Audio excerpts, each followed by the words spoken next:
You're an atheist? I am definitely an atheist, yes. Now, why are you an atheist? Why am I an atheist? Because there is no God. Atheism assumes that you can disprove the existence of a God. Agnostic is a more correct term, but I'm an atheist. Are you an atheist? Yeah. I am an atheist, yeah. I am, yes. I am. So you're not an atheist? No, I'm not. So you're leaning that way because of evolution? Yeah. I don't believe in there's a guy in the sky that lives in the sky. You believe in evolution? Of course I do, yes. Live science says of Darwinian evolution, it can turn dinosaurs into birds, apes into humans, and amphibious mammals into whales. What Darwin showed in his work on evolution and natural selection is that we don't need to invoke any supernatural force or power to account for the development of life through time on Earth. The ongoing processes that are observable in today's world. You think it's a belief? I think it's just fact. I think more like facts. There is too much evidence to ignore. Do you think it's a belief? No, it's science. It's the way it happened. It's logical. You know, all the scientists pretty much agree with it. It's more of a fact. When did you start to believe? When I started to think for myself. When did you start believing? When I took my first biology class. It all started to make a lot of sense. The teacher made it very, very easy to understand.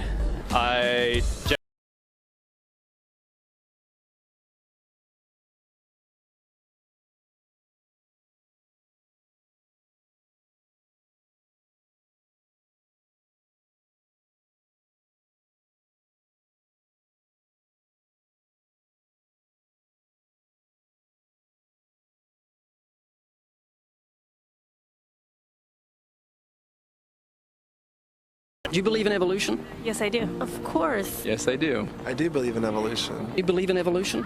Yes. Are you a strong believer? Yes. Are you a strong believer? Yep. Yes. Yes. Absolutely. A scientific method is based on the collection of data through observation and experimentation. Science Daily. Could you give me some observable evidence that evolution is true? Something I don't have to receive by faith.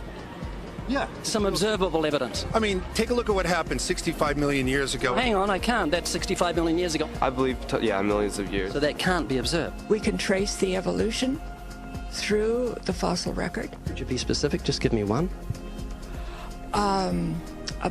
Between 6 and 7 million years ago. Hundreds of thousands to millions of years? So it's quite a long time. Yes. Millions of years. Yes. So it can't be observed. Evolution is not testable over time. We are condemned to live only for a few decades, and that's too slow, too small a time scale to see evolution going on. Richard Dawkins. We see nothing of these slow changes in progress until the hand of time has marked the lapse of ages. Charles Darwin. You've got the canine kind, the coyote, and the domestic dog, and there's the feline kind, which is the cats, the tiger and the kitten, and you've got humankind. So Darwin said there'd be a change of kinds over many years, so could you give me one example of observable evidence of a change of kinds? So, for instance, the fossil record shows the common ancestors of all carnivores, that cats and dogs were once linked, once united by a common ancestor. How long ago? This, I believe, was like 60 million years ago. I don't want something I have to accept by faith. I want it to be observable. Observable evidence. Well, I mean, if you're just asking me here on the street, there's not really much I can tell you in terms of observable evidence. Like, we would have to really examine existing data to draw conclusions of our own. We'd have to have faith then. We would have to have some amount of faith. Can you think of any observable evidence for Darwinian evolution where he said there'd be a change of kinds? A monkey to a man, is that what you're talking about? Yeah, a change of kinds. I don't really believe there's any proof for that yet. Well, monkeys are the only ones with the 5th digit, like we have. Well, koalas have a 5th digit. Did you know that? I didn't know that. Think we're evolved from koalas? No. When I went to, like, Washington, D.C., I saw they had a whole exhibit just on the... In the Smithsonian? Yeah, in the Oh, Smithsonian. wait, so that is just like some stuffed dummies, Yeah. like standing around a fire. I know that everyone talks about the missing link for humans and whatnot. I believe that there are connections that are out there that we haven't found yet. I'm going to trust what those experts did. Those experts came up with. I have a strong trust and evolutionary ideas based on the evidence presented. Can you think of any observable evidence for Darwinian evolution, a change of kinds? I haven't seen it myself, but I believe what the textbooks tell me about it, so... You've got faith in the expert? I have faith in the experts, yeah. I guess similar to how religious people have faith that God actually exists, I have faith in the experts knowing what they're talking about. The scientific method must be observable and repeatable. So could you give me one piece of observable evidence for Darwinian evolution? Okay, I would point to, as one great example is look at the genetics of the stickleback. What's that? So stickleback fish are a very interesting collection of species that were recently isolated after the end of the Ice Age. What did they become? They're various species of sticklebacks. They stayed as fish? Well, of course. Can you think of any observable evidence where there was a change of kinds? Fish. Human beings are still fish. Human beings are fish? Why, yes, of course they are. How long did that take? A couple billions of years, millions. A couple of millions? How is that observable? It's not. We came out of the ground as a mammal, and one mammal created... Come out of the ground? Didn't we come out of the sea? Huh? Well, initially in the beginning, we came out of the ground and the sea after the great destruction of the... So did we have lungs or gills when we came out of the sea? You want to know something? Those that were in the sea, I guess, had gills, and those that were on land had lungs. But if we came out of the sea, we had gills in the sea. You want to know something? Who knows that we came out of the sea or we evolved from mammals? So you don't know? Huh? Of course I don't know. I'm accepting that they did their science correctly. Could you give me an example of Darwinian evolution, not adaptation or speciation, but a change of kinds? These are changes of kinds. They're still fish. They're distinctly different fish. We have thousands of examples. Can you give me one? I can give you thousands. Just one. For instance, I would say look at Lenski's experiments with bacteria then. So what did the bacteria become? The bacteria are still bacteria, of course. So that's not Darwinian evolution. That's not a change of kinds, is it? It is a change. It is a change in the genetic makeup of the bacteria, which is still bacteria. So what did the bacteria become? A new kind of bacterium. So it's still bacteria. There's no change of kinds. To summarize, the observable evidence that you give me for Darwinian evolution is bacteria becoming bacteria. No, it is bacteria acquiring new metabolic capabilities. You said before that there is lots of evidence for evolution. I just want one observable evidence for Darwinian evolution, just one. But I gave you some. You don't want... Not some, I want one. Wait, you don't want that. I want one.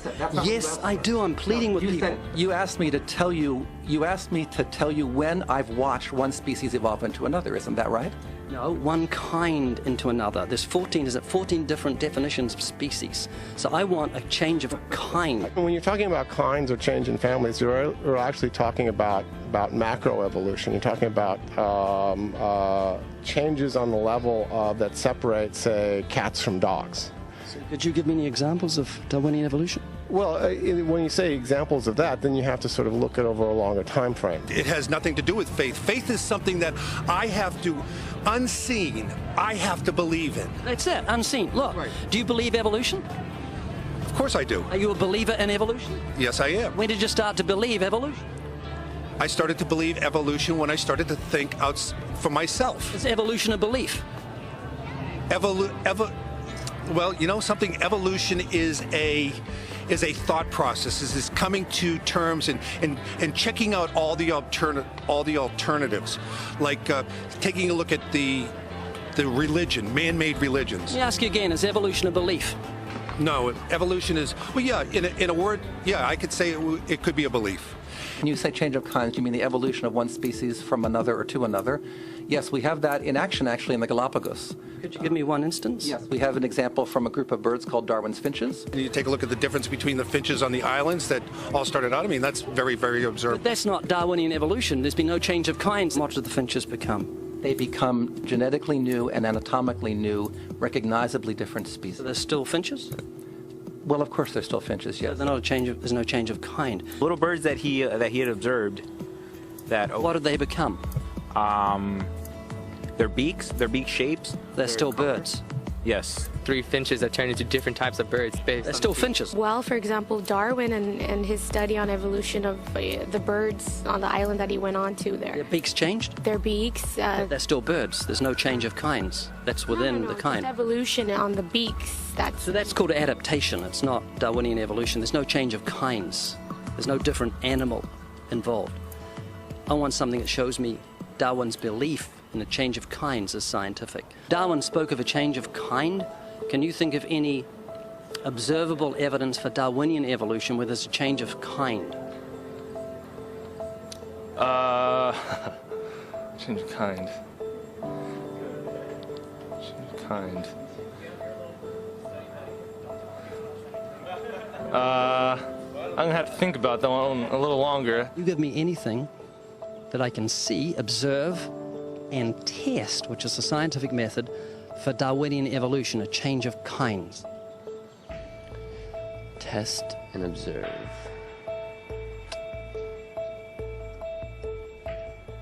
Could you give me observable evidence, which is the scientific method for Darwinian evolution, a change of kinds?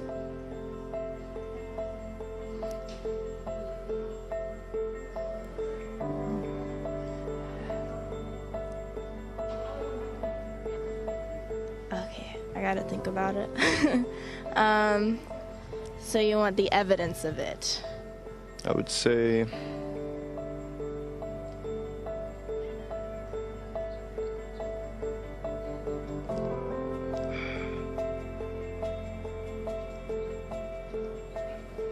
I cannot, I think.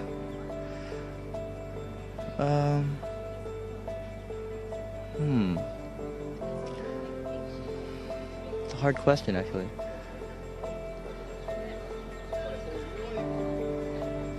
Mitochondrial DNA.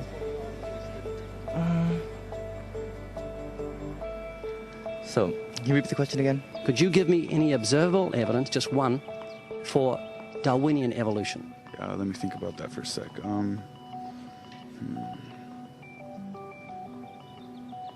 Observable evidence, something where we don't have to exercise faith.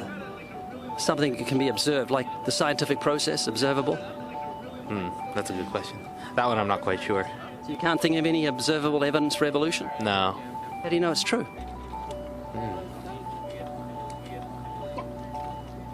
I'm not sure. So Darwinian evolution is not observable, it's not scientific. I guess so. So it's unscientific, you can't prove it. It's scientific, actually. You could prove it. It could be proven, just... Do it for me. That's hard. That's just too broad of a... It's unobservable, that's why you need millions of years. Yes, exactly. You're trusting the biology majors and the biology professors know what they're talking about, and they can't even give me evidence of a change of kinds. Well, then there isn't one. If they don't give it, then I wouldn't say there was. Yeah. I just go on what I've seen and what I've learned from class. So you believe? Yeah. You know what that's called? What? Blind faith. Blind faith.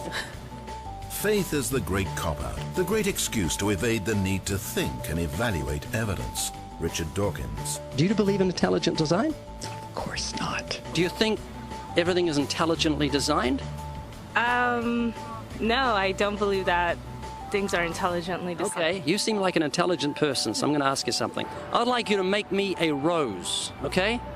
How would you make a rose? I don't have the capabilities to do that. Hang on. No, it's not intelligently designed, so you should be able to whip me up a rose real quick. Do you believe a rose is intelligently designed? Definitely not. In order for me to know what to make, I have to know what a rose is. Well, it's got a seed, so you've got to start with nothing and you've got to create a seed from nothing. Oh. Can you do that?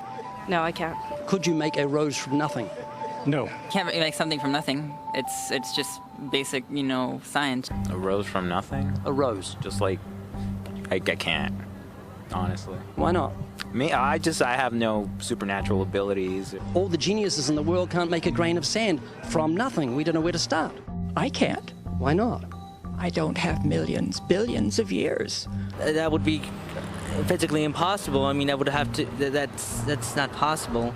So how could you say everything's not intelligently designed? Where does that leave you on the scale of intelligence if you say everything's not intelligently designed and you can't even make a rose? Why do you think there's no one teaching intelligent design at UCLA? Because they're not allowed to. We can teach anything we want. There's a reason intelligent design isn't taught in our learning institutions. According to physicist Victor Stenger, the legal staff of Freedom from Religion Foundation, a church-state watchdog group, has had remarkable success in convincing many institutions, such as school boards and town councils, that they are breaking constitutional law when they sponsor sectarian activities. That includes intelligent design. When the authorities can't be convinced, Freedom from Religion Foundation sues, and it wins more often than not. There was nothing in the beginning, big explosion of nothing. It became something, and then it came into a rose, and giraffes and horses and cows. I'm not saying that that's what happened. I'm just saying I don't know what happened. That's what scientists have theorized has happened, and you believe them to a point. So you've got faith. That is true, yeah. Could you give me a definition of vestigials? How's that back up evolution? Vestigial is like, I'm not a biologist, so I'm kind of fuzzy here, but it's like a remaining organ that is not used. Like, for instance, our appendix. Rabbits have huge appendix for digestion of grass. We still have a vestigial appendix organ. The appendix has no use? Which we can think of right now. Your coccyx bone, that was, many people regard that as the tail of the humans. The human tailbone is said to be vestigial. That is, it's an evolutionary leftover proving that we're related to primates. However, it's not a tailbone, it's the coccyx vertebrae. The tailbone derived its name because some people believe it's a leftover part from human evolution, though the notion that the tailbone serves no purpose is wrong. The coccyx is an extremely important source of attachment for tendons, ligaments, and muscles. Evolutionists also claim that the appendix is vestigial, but it's not. The appendix is actually part of the human immune system. According to Scientific American, for years, the appendix was credited with very little physiological function. We now know, however, that the appendix serves an important role in the fetus and in young adults. Among adult humans, the appendix is now thought to be involved primarily in the immune functions. I would consider myself an atheist, yeah. Can you think of any famous atheists? I believe Neil deGrasse Tyson. Neil deGrasse Tyson said, "I can't agree to the claims by atheists that I'm one of that community." Can you name a few? Famous atheists. Apparently not. Start with Isaac Newton. Isaac Newton said, "The most beautiful system of the sun, planets and comets could only proceed from the counsel and dominion of an intelligent and powerful being." Can you think of any famous atheists? Yeah. No. A famous atheist. Yeah, a famous atheist. Yeah, my dad. He's not famous. Skeptics' websites often include examples of famous atheists in an attempt to win converts. But more often than not, the famous personalities cited are not actually atheists. This is a popular atheist poster on which are Ernest Hemingway, Abraham Lincoln, Carl Sagan, Mark Twain, Thomas Jefferson, Benjamin Franklin, Albert Einstein, and Charles Darwin, along with the words, "Atheism, good enough for these idiots." Clearly, atheism is for intellectuals. But one moment, Abraham Lincoln wasn't an atheist. He said, "I know that the Lord is always on the side of the right, but it's my constant anxiety and prayer that I and this nation should be on the Lord's side." Neither was Carl Sagan. He clearly stated, "I am an agnostic." Mark Twain hated religion, but he certainly wasn't an atheist, saying, "None of us can be as great as God, but any of us can be as good." Benjamin Franklin said, "God governs in the affairs of men." You'll find Thomas Edison listed on Celebrity Atheists, on Positive Atheism, and other atheist websites, but he wasn't an atheist. He said, "There is a great directing head of people and things, a supreme being who looks after the destinies of the world." Thomas Jefferson said, "Say nothing of my religion. It is known to myself and my God alone." Albert Einstein rejected the Bible as the Word of God and said that the Creator was unknowable and that God, being personal, was childlike. He lamented, "In view of such harmony in the cosmos, which I, with my limited human understanding, am able to recognize, there are yet people who say there is no God. Well, what really makes me angry is that they quote me to support such views." He categorically said, "I am not an atheist," and when referring to those who deny the Creator, he used the term fanatical atheists. Charles Darwin said, "I have never been an atheist." So out of the 8 famous men on the poster, there is only one who was an atheist, Ernest Hemingway. According to his biographer, back in 1961, Hemingway, quote, pushed 2 shells into the 12-gauge Boss shotgun, put the end of the barrel into his mouth, pulled the trigger, and blew out his brains. There's your poster boy when it comes to atheism. Keep in mind that even though some of these men claim to believe in God, it doesn't necessarily mean that they're believers in the one true creator revealed in the scriptures, or that they're genuine Christians. However, when atheists use theists or agnostics to promote their godless agenda, they're being dishonest. Then again, coming from those who claim that morality is relative to each person, convenient dishonesty should not be a surprise. Do you believe in moral absolutes? No, I do not. Is rape wrong? Rape is wrong in our culture, yes. And it is rape always wrong? It depends on your beginnings. If you say that you have a respect for other human beings, then yes, rape is always wrong. So there are moral absolutes. Is rape absolutely wrong? In my opinion, it is. Who makes the rules? We do. So if Hitler made the rules and he had the majority... If Hitler made the rules, yes, we would be living in a society that Hitler would consider moral, but which I would not consider moral. Did Hitler put into practice survival of the fittest? No. What was he doing then? He was murdering people. That's survival of the fittest. That's not survival of the fittest. It is. It's the lion eating the antelope. No, there's much more to evolution than just this kind of crude kill and be killed model that you have in your head. But I have seen a quote from Richard Dawkins saying, evolution in its rawest is incredibly cruel. It is. Yes. That was Hitler putting evolution into practice. That does not mean it was moral. Nobody It was immoral. Nobody's claiming that evolution is a moral process. Evolution is a very harsh and cruel process. Do you believe in evolution? Yes, I do. You have a dog?